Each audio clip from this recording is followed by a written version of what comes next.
রসিক একজন দরিদ্র কৃষক। রসিক তার বউ লাইলিকে নিয়ে জগৎপুর গ্রামে বাস করে। রসিকের জমির পরিমাণ খুবই সামান্য। রসিকের দুই জ্ঞাতি ভাই আলাল ও দুলাল সব সময় রসিকের সাথে শত্রুতা করে রসিকের সব ফসল নষ্ট করে দিতে চায়। রসিক খুবই ভালো মনের মানুষ। কারো অভাব, দুঃখ, কষ্ট দেখলে রসিক তা সহ্য করতে পারে না।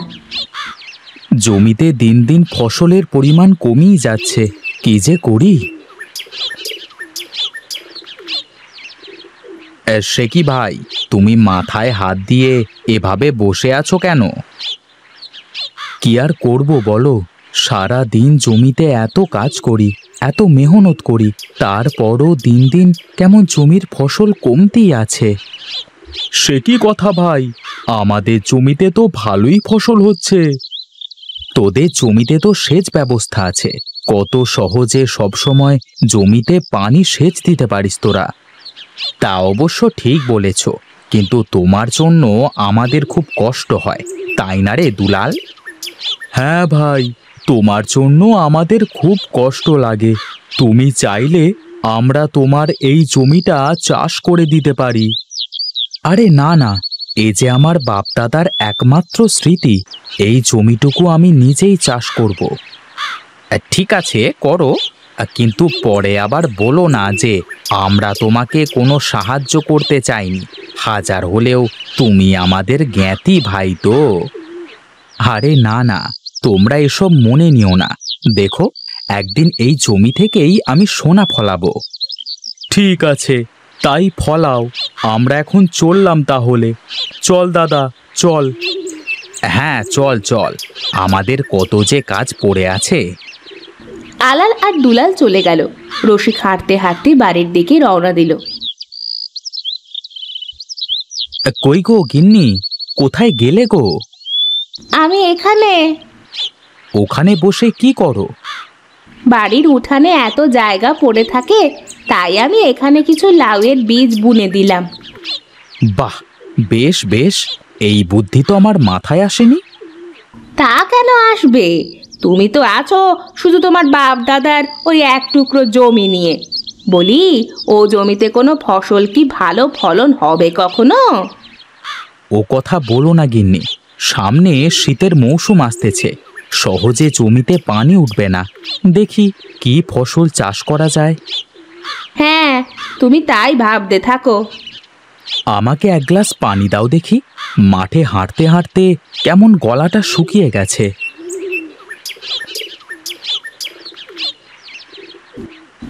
লাইলি ঘর থেকে এক গ্লাস পানি নিয়ে এসে রসিককে দেয়। এই নাও। বুঝেছ গিন্নি, আলাল আর দুলাল আমার সাথে মশকরা করে। ওরা মনে করে আমি বোধহয় ওদের চাটুকারিতা কিছুই বুঝি না। ওরাই তো যত নষ্টের মূল। ওদের জন্যই তো আজ আমাদের এই অবস্থা। ও কথা বলো না গিন্নি, যে যেমন কর্ম করবে তাকে তেমন ফল অবশ্যই পেতে হবে। তা তোমার কি রান্না শেষ হয়েছে? ভাত রান্না হয়ে গেছে, তরকারি কেটে রেখেছি, এখন রান্নায় বসতে হবে। তাহলে তুমি রান্নাটা শেষ করো, আমি একটু ওপাড়া থেকে কর্তামশাইয়ের কাছ থেকে কিছু পরামর্শ নিয়ে আসি। ঠিক আছে, তবে তাড়াতাড়ি এসো কিন্তু, আমার তরকারি রান্না করতে বেশি সময় লাগবে না কো। রসিক হাঁটতে হাঁটতে কর্তামশাইয়ের বাড়ির দিকে যেতে থাকে।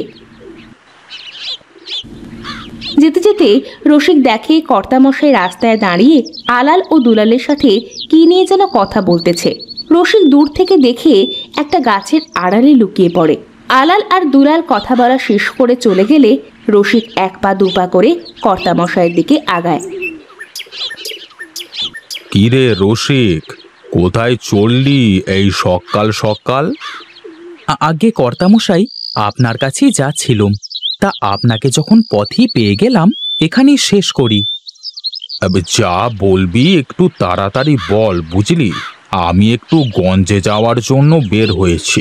তোর কর্তামা বায়না ধরেছে গঞ্জের ওই মিষ্টি পান খাবে। তা আপনি কষ্ট করবেন কেন কর্তামশাই? আমি গিয়ে এনে দিচ্ছি। আরে না না, তাহলে যে তোর কর্তামা আমাকে আর আস্ত রাখবে না।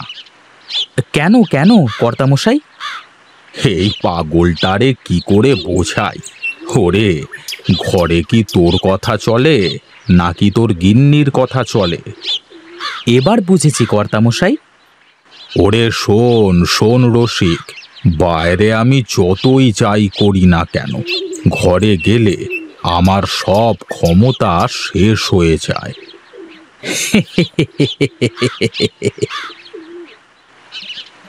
ওরে হাসিস নে হাসিস নে, সব পুরুষের ওই একই সমস্যা, সবাই ঘরে বাঁধা। যাই হোক, বল আমি তোর জন্য কি করতে পারি? আসলে কর্তামশাই, আমার খবর সবই তো জানেন।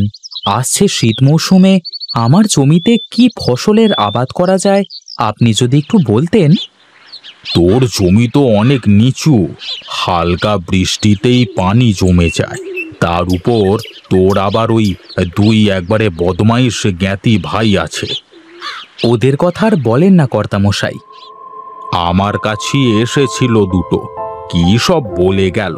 আমি এক কান দিয়ে শুনে অন্য কান দিয়ে বের করে দিলাম। এখন আমি কি করব, আমাকে একটু বলেন দেখি। ঠিক আছে, আমার মাথায় থাকলো। এখন যাই, দেরি হয়ে গেল, গঞ্জে আবার ভিড় জমে যাবে।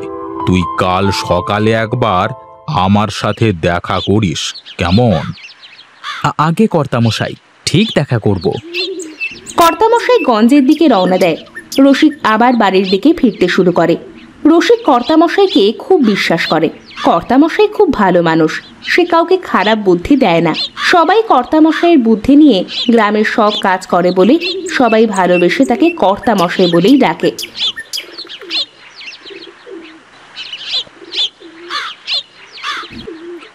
কই গো গিন্নি, তাড়াতাড়ি কয়টা খেতে দাও দেখি। তা কর্তামশাই কি বলল তোমাকে? কাল সকালে একবার দেখা করতে বলেছেন। তুমি হাত মুখ না ধুয়ে খেতে বসবে নাকি? যাও, হাত মুখ ধুয়ে এসে বারান্দায় পাতিতে বসো, আমি খাবার নিয়ে আসছি।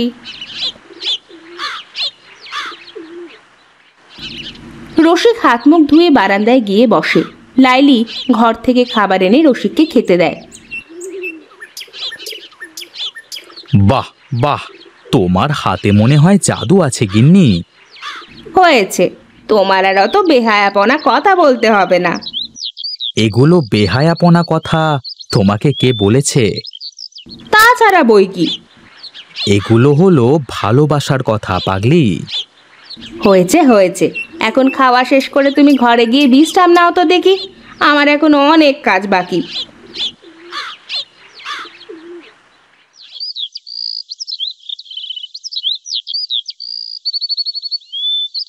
গিন্নি, আমার গামছাখানা দাও দেখি, কর্তামশাইয়ের সাথে দেখা করে আসি। লাইলি ঘর থেকে গামছা নিয়ে এসে রসিককে দেয়। এই নাও, ভালো করে শুনে এসো কি বলে। ঠিক আছে গিন্নি, আমি এই যাব আর এই আসব।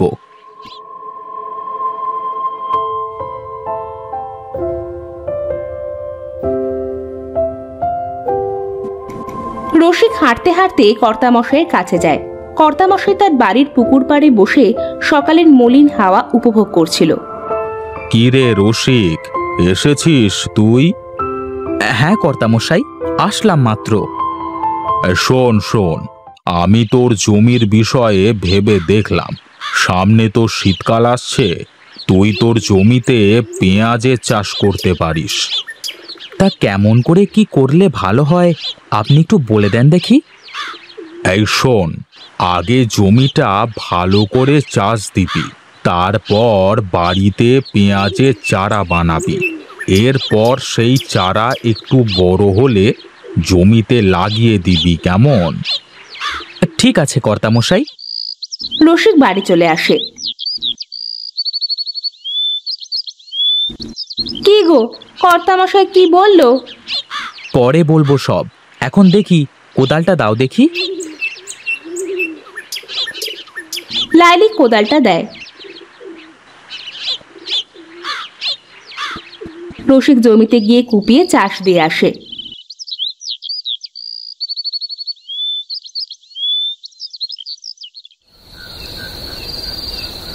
কি গো, কর্তামশাই কি বললো তা তো কিছু বললে না তুমি? কর্তামশাই পেঁয়াজের চাষ করতে বলেছে। এই নাও, এই বীজগুলো ভিজিয়ে রাখো দেখি একটা কাপড়ে করে। লাইলি পেঁয়াজের বীজগুলো কাপড়ে মুড়ে ভিজিয়ে রাখে। কই গো গিন্নি, বীজগুলো দাও দেখি।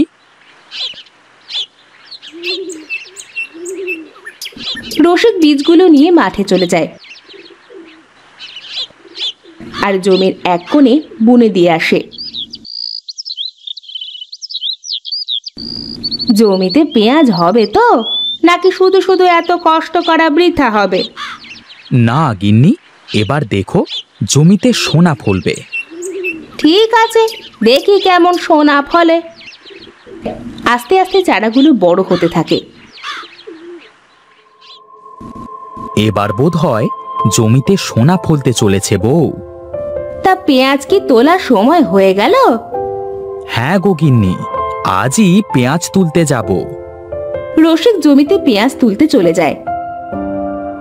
এক একটা করে রসিক পেঁয়াজ তুলতে থাকে আর অবাক হতে থাকে। এত বড় বড় পেঁয়াজ রসিক আগে কখনো দেখেনি। সারা জমিতে শুধু পেঁয়াজ আর পেঁয়াজ। রসিক